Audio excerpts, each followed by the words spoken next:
Hello guys, അപ്പോൾ എല്ലാവർക്കും sketch and ട്രാവലിലേക്ക് സ്വാഗതം. അപ്പോൾ ഇപ്പോൾ നമ്മൾ നിൽക്കുന്നത് ആലുവ മണപ്പുറത്താണ്. 2 ദിവസം മുന്നേ ഞാനിവിടെ വന്ന സമയത്ത് ക്ഷേത്രം ഏകദേശം മുങ്ങി നിൽക്കുന്ന ഒരു അവസ്ഥയിലായിരുന്നു.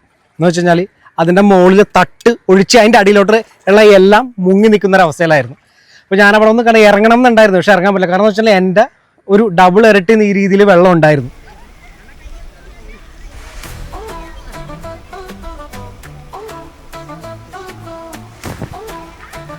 ഹലോ ഗായ്സ്, അപ്പോൾ എല്ലാവർക്കും സ്കെച്ച് ആൻഡ് ട്രാവലിലേക്ക് സ്വാഗതം. അപ്പോൾ ഇപ്പോൾ നമ്മൾ നിൽക്കുന്നത് ആലുവ മണപ്പുറത്താണ്.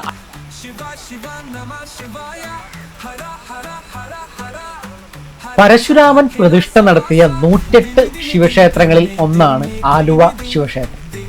ത്രേതായുഗത്തിൽ ശ്രീരാമൻ പക്ഷിശ്രേഷ്ഠനായ ജടായുവിനെ അന്ത്യകർമ്മങ്ങൾ നിർവഹിച്ചത് ആലുവ ശിവക്ഷേത്രത്തിലാണെന്ന് ഐതിഹ്യം പറയപ്പെടുന്നു. അതുകൊണ്ട് തന്നെ ഇവിടെ ബലിയിടുന്നത് അത്യന്തികം വിശേഷമായിട്ട് കണക്കൂട്ടുന്നു.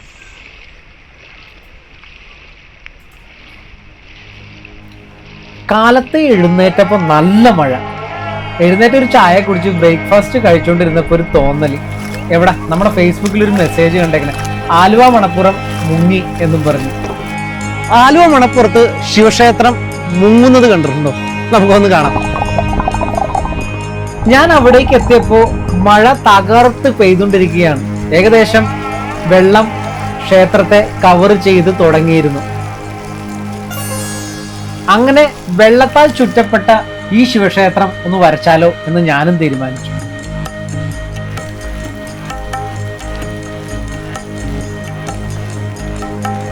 അവിടേക്ക് എത്തിയപ്പോൾ ആദ്യം കണ്ടത് ആരൊക്കെയോ പിതൃക്കൾക്ക് ബലിയിട്ടേക്കുന്ന ചിതാഭസ്മങ്ങളും അസ്ഥി അവശിഷ്ടങ്ങളുമാണ്.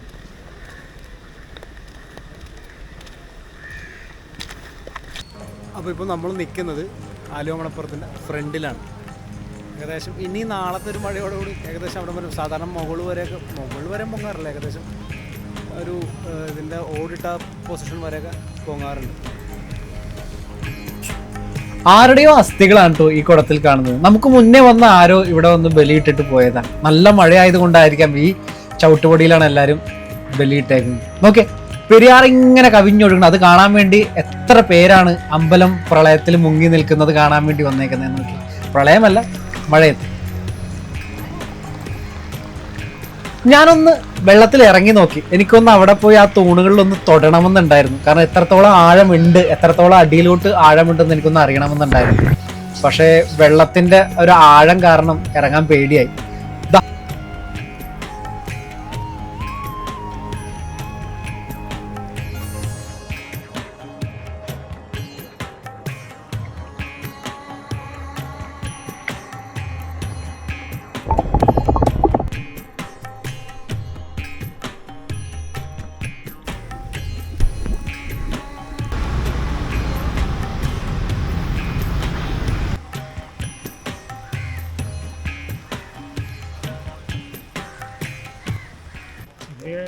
ഫുള്ള കംപ്ലീറ്റ് വന്നിട്ട് 2019 വന്നിട്ട് ഇവിടെ വെള്ളം കയറിയ ആൾക്കാർക്ക് കുറച്ച് അലയിലാണ്.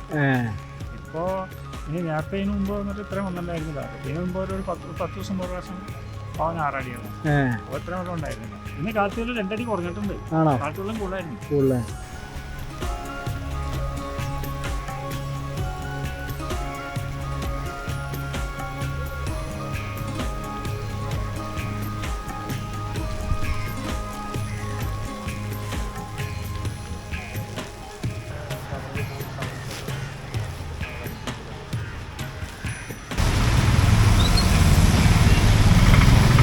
അങ്ങനെ നിശബ്ദമായിട്ട് വന്നു നിന്ന് ഈ പെരിയാർ ഇങ്ങനെ കരകവിഞ്ഞൊഴുകുന്നത് കാണാൻ അതിമനോഹരമാണ് എന്ന് വേണമെങ്കിൽ പറയാം നമുക്ക്. അങ്ങനെ വെള്ളത്താൽ മുങ്ങപ്പെട്ട ഈ ശിവക്ഷേത്രം ഒന്ന് വരയ്ക്കണം എന്ന് തോന്നി. അങ്ങനെ എൻ്റെ പേപ്പറുകളിലേക്ക് ഞാൻ അതിനൊന്ന് പകർത്തണേ.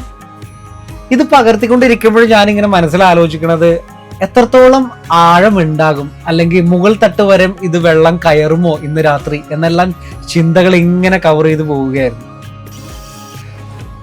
അപ്പൊ ഇപ്പൊ ഏകദേശം വെള്ളമൊക്കെ ഇറങ്ങിയിട്ടുണ്ട്. നമുക്ക് ക്ഷേത്രം ഒന്ന് കണ്ടാലോ. അങ്ങനെ പിറ്റേ ദിവസം ഞാൻ ഒന്ന് ക്ഷേത്രം വെള്ളം ഇറങ്ങിയോ ഇല്ലേ എന്ന് കാണാൻ വേണ്ടി ചെന്നു. വെള്ളമൊക്കെ ഇറങ്ങി കേട്ടോ. കാരണം അത്രയും ഹൈറ്റിൽ ഇതാ നിങ്ങൾക്ക് ഇപ്പൊ കാണാം ദൂരെ ആ ക്ഷേത്രം വെള്ളമെല്ലാം ഇറങ്ങി കഴിഞ്ഞതിന് ശേഷം ആൾക്കാർ അതും കാണാൻ വേണ്ടി വരുന്നുണ്ട്.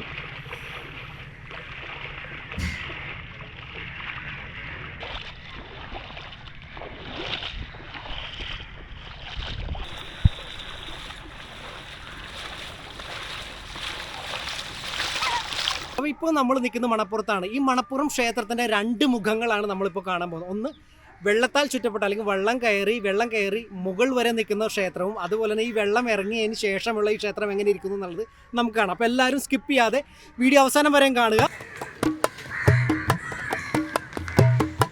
ഈ കാണുന്നതാണ് ക്ഷേത്രം വെള്ളത്താൽ മുങ്ങപ്പെട്ടതും അതും വെള്ളം ഇറങ്ങിയതിന് ശേഷമുള്ള ക്ഷേത്രവും. നമ്മുടെ നോക്കി എത്രത്തോളം വെള്ളത്തിന്റെ ഹൈറ്റ് ഉണ്ടായിരുന്നു എന്ന് നിങ്ങൾക്ക് ഇപ്പോൾ മനസ്സിലാവും. നമുക്കിനി ഈ ക്ഷേത്രത്തിന്റെ അകത്തൊന്ന് കയറി നോക്കാം.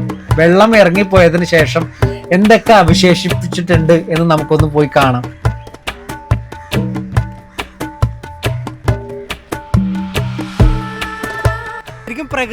ശരിക്കും പ്രകൃതിയോട് ഇണങ്ങി ചേർന്ന് നിൽക്കുന്ന ക്ഷേത്രങ്ങൾ കാണുമ്പോൾ അതിമനോഹരമാണ് കേട്ടോ. കാരണം എന്ന് വെച്ചാൽ ഇതൊക്കെ ശരിക്കും പറഞ്ഞാൽ കുറച്ചും കൂടി ഇതിൻ്റെ ഇരുമ്പ് വശങ്ങളൊക്കെ എടുത്തു കളഞ്ഞ് കുറച്ചും കൂടി കല്ല് കൊണ്ട് പണിയുകയും കുറച്ചും കൂടി പ്രകൃതിയോട് ഇണങ്ങി ചേർന്ന ആർക്കിടെക്ചേഴ്സ് ഉണ്ടെങ്കിൽ കുറച്ചും കൂടി അതിഭംഗിയായിരിക്കുള്ളൂ. എനിക്കൊന്ന് നല്ല കാണാൻ ഭംഗിയുമായിരിക്കും. അതുപോലെ തന്നെ ഈ പുഴയോട് ചേർന്ന് നിൽക്കുന്ന രീതിയിലൊക്കെ ആണെന്നുണ്ടെങ്കിൽ ഇതിൻ്റെ കൺസ്ട്രക്ഷനൊക്കെ എനിക്ക് ടൂറിസം കൂടി കുറച്ച് പ്രൊമോട്ട് ചെയ്യാൻ പറ്റും.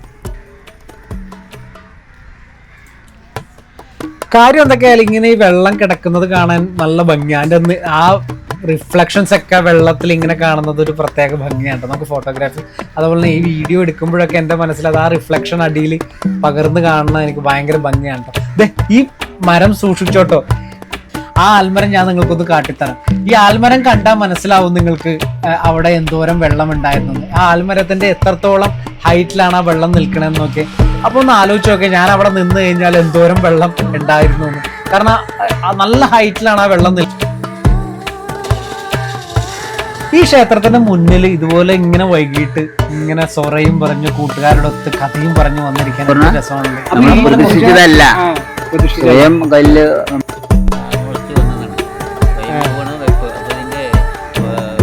ചരിത്രം മുഴുവൻ എല്ലാവർക്കും അറിയണമെന്നില്ല. അന്നോട്ട് ഇങ്ങനെ ഭഗവാൻ ഇവിടെ എന്ത് ഉത്സവം ആറാട്ടില്ല, ഭഗവാൻ പ്രകൃതിയെ ആറാടുകയാണ് ഭഗവാൻ. വെള്ളം കയറി ഇറങ്ങി കഴിഞ്ഞതിന് ശേഷം പിന്നെ പൂജ പൂജാദികളുടെ പോവാൻ പറ്റണ്ടേ. തോണി മുമ്പൊക്കെ തോണി പോയിട്ട് പറഞ്ഞു കേട്ടിട്ടുണ്ട് അവിടെ പൂജ ചെയ്യുന്നൊക്കെ തോണിയില്. മെനക്കെടില്ല, നടന്നു പോകാൻ പറ്റിയപ്പോ വിളക്ക് വെച്ചിട്ടുണ്ട്. ഇനിയിപ്പോ മാറിനാൽ നാളെ തൊട്ട് ഇനിയും ഡാം തുറക്കുമ്പോ ഇനിയും വെള്ളം കയറില്ല. പറയാൻ പറ്റില്ല. മുല്ലപ്പെരിയാറ് തുറക്കണോന്ന് കേട്ടു. തുറന്ന വെള്ളം കയറും. ഈ കൂട്ടുകാരോടൊപ്പം കഥ പറഞ്ഞിരിക്കാൻ ഒരു പ്രത്യേക സുഖമാണ്. കുറെ കഥകളും കുറെ പഴങ്കഥകളും എല്ലാം പറഞ്ഞ് സോറകളും പറഞ്ഞിരിക്കാൻ ഒരു പ്രത്യേക സുഖം. നമുക്കത് പ്രായം ഒരു ഘടകമല്ല കേട്ടോ.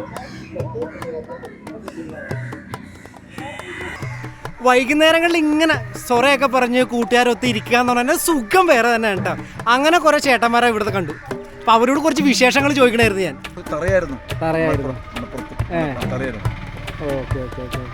ഈ വെള്ളം ഇപ്പൊ കഴിഞ്ഞ പ്രാവശ്യം വെള്ളം തുറമുറം കയറി. അല്ല അത് എല്ലാ വർഷവും വെള്ളം പൊങ്ങി വരും. ഫുള്ള് പൊങ്ങില്ല, 18 മാത്രം ഫുള്ള് പൊങ്ങിയിരുന്നു അല്ലേ. ചേട്ടന്റെ പേര് പുരുഷോത്തമൻ. ശരി. ചേട്ടന്റെ വെറുതെ വന്നിരിക്കണാണ് ഈ പ്രകൃതിയുടെ ആറാട്ടും കൊടിമരമില്ലാത്തതായ കൊടിയേറ്റും ഉള്ള ഒരു ക്ഷേത്രമാണ് ഇതിന്റെ പവിത്ര. ചേട്ടന്റെ പേര് ഉണ്ണികൃഷ്ണൻ. Okay okay. അപ്പൊ ക്ഷേത്രം ചിരപുരാതനമായിട്ടുള്ള ക്ഷേത്രമാണ്. സ്വയംഭൂവാണ്. ശ്രീ ഭഗവാന്റെ വിളനിലമാണ്. എല്ലാ കൊല്ലവും പ്രകൃതിയുടെ ആറാട്ടാണ്. വൈകുന്നേരങ്ങളിൽ ഇവിടെ ഇങ്ങനെ വന്നിരിക്കോ എല്ലാ ദിവസവും? ചേട്ടന്റെ പേര് വിജയൻ. ഒന്ന് അടുത്ത് പിടിച്ചറിഞ്ഞു. പേര് വിജയൻ. ഓക്കെ ഓക്കെ ശരി. ചേട്ടന്റെ? എൻ്റെ പേര് കുട്ടൻ. ഇവിടെ അടുത്ത് തന്നെയാണ്. Okay okay. ഇതൊക്കെ നല്ല മണപ്പുറങ്ങളാണ്. അന്നൊരു വെള്ളം കയറി കഴിഞ്ഞാൽ അന്ന് തന്നെ വെള്ളം വലിഞ്ഞു പോകും. ഇവിടുത്തെ ക്ഷേത്രത്തിന്റെ പ്രത്യേകത എന്ന് വെച്ചാൽ ശിവൻ സ്വയംഭൂവാണ്. എന്ന് വെച്ചാൽ സ്വയമേ പൊങ്ങി വന്ന, അല്ലെങ്കിൽ ഈ മണൽത്തിട്ടയിൽ സ്വയമേ പൊങ്ങി വന്ന ഒരു ശിവൻ എന്ന് വേണമെങ്കിൽ, ഭഗവാൻ എന്ന് വേണമെങ്കിൽ പറയാം. ഈ ഏരിയയിൽ മൊത്തം വെള്ളമായിരുന്നു. കാരണം ഞാൻ വന്ന സമയത്ത് അവിടെ നിന്നായിരുന്നു കണ്ടിരുന്നത്. വെച്ചാൽ ഇവിടെ കംപ്ലീറ്റ് വെള്ളം നിറഞ്ഞിട്ട് ഏകദേശം എനിക്ക് തോന്നുന്നു എന്നെക്കാളും കുറച്ചുകൂടി ഹൈറ്റ്, ഒരു 10 അടിയോളം ഹൈറ്റിൽ വെള്ളം നിൽക്കുന്നുണ്ടായിരുന്നു ഇങ്ങനെ ഇറങ്ങാൻ വേണ്ടി. ക്ഷേത്രം മുങ്ങി നിൽക്കും.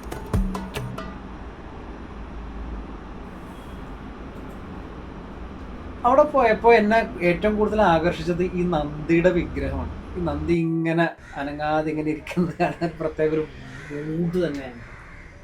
അപ്പോൾ എന്തോ ഈ നന്ദിയെ ഒന്ന് പേപ്പറിലോട്ട് പകർത്താം എന്ന് മനസ്സിൽ തീരുമാനിച്ചു. അങ്ങനെ ഞാൻ ഈ നന്ദിയുടെ ചിത്രം വരയ്ക്കുകയാണ്. നമുക്കൊന്ന് നോക്കാം, വാട്ടർ കളറിൽ ഈ ചിത്രം നമുക്ക് വരച്ചു നോക്കാം. നന്ദി കാവലിരിക്കുന്ന ഈ ശിവക്ഷേത്രത്തിൻ്റെ അകത്ത് കയറാമെന്ന് തീരുമാനിച്ചു. അങ്ങനെ അകത്തോട്ട് കയറിയപ്പോൾ എൻ്റെ മനസ്സിൽ ഓടി വന്ന് 2018 വെള്ളപ്പൊക്കമായിരുന്നു. നമ്മുടെ സുഹൃത്തുക്കളുടെ എല്ലാം വീട്ടിൽ വെള്ളം കയറിയപ്പോൾ അന്ന് ഉണ്ടായ ബുദ്ധിമുട്ട് നമുക്ക് മനസ്സിലാവും. ഞാനിങ്ങനെ ആലോചിക്കുകയായിരുന്നു, എല്ലാ വർഷവും വെള്ളം കയറുന്ന ഭഗവാന്റെ ഈ വീട്ടിൽ ഭഗവാൻ എന്തെങ്കിലും ബുദ്ധിമുട്ടുണ്ടാകുമോ? ഇതൊരു ബാലിശമായിട്ടുള്ളൊരു ചിന്തയാകാം. ഞാൻ എന്തുകൊണ്ട് അങ്ങനെ ചിന്തിച്ചു എന്ന് എനിക്കറിയില്ല. പക്ഷെ അകത്തോട്ട് കയറിയപ്പോൾ ഈ ചെളിയും ഈ വേസ്റ്റും എല്ലാം അടിഞ്ഞു കിടക്കുന്നത് കണ്ടപ്പോൾ ഞാൻ വിചാരിച്ചു, കാരണം എല്ലാ വർഷവും വെള്ളം കയറുന്നുണ്ടെങ്കിൽ എന്തുകൊണ്ട് ഈ ക്ഷേത്രം ഒന്ന് പൊക്കിപ്പണതുകൂടെ? ശിവക്ഷേത്രത്തിൽ ശിവന് മാത്രം ആറാടാൻ വേണ്ടി ആ ഒരു ഫ്ലോറും ബാക്കി മറ്റുള്ളവർക്ക് മുകളിലൊരു ഫ്ലോറും വെച്ചുകൂടെ എന്ന് എൻ്റെ മനസ്സിൽ ഒരു പൊട്ട ബുദ്ധി എനിക്ക് തോന്നിയിട്ട്, എനിക്കറിയില്ല സത്യം എന്താണോന്ന്. ഇത് നോക്കിയേ, ഇവർ നമ്മുടെ ക്ഷേത്രത്തിലെ ഓഫീസുകളും അതേപോലെ തന്നെ പല സ്ഥലങ്ങളും ചെളിയാൽ ഇതുപോലെ കവർ ചെയ്ത് കിടക്കണേ. ഈ എല്ലാ വർഷവും ഇതുപോലെ വെള്ളം കയറുകയും വൃത്തിയാക്കുകയും ചെയ്യുന്ന ഒരു പ്രോസസ്സ് കണ്ടിന്യൂസ് ആയിട്ട് നടക്കുന്നു. അപ്പോൾ ഇങ്ങനൊരു ചിന്ത എൻ്റെ മനസ്സിലോട്ട് ഓടി വന്നത് അതുകൊണ്ടാണ്. അങ്ങനെ ഞാൻ അവസാനമായി ആ ക്ഷേത്രത്തിൻ്റെ മുന്നിൽ പോയി ഒന്ന് തൊഴുത് തിരിച്ച് ഞാൻ പോന്നു.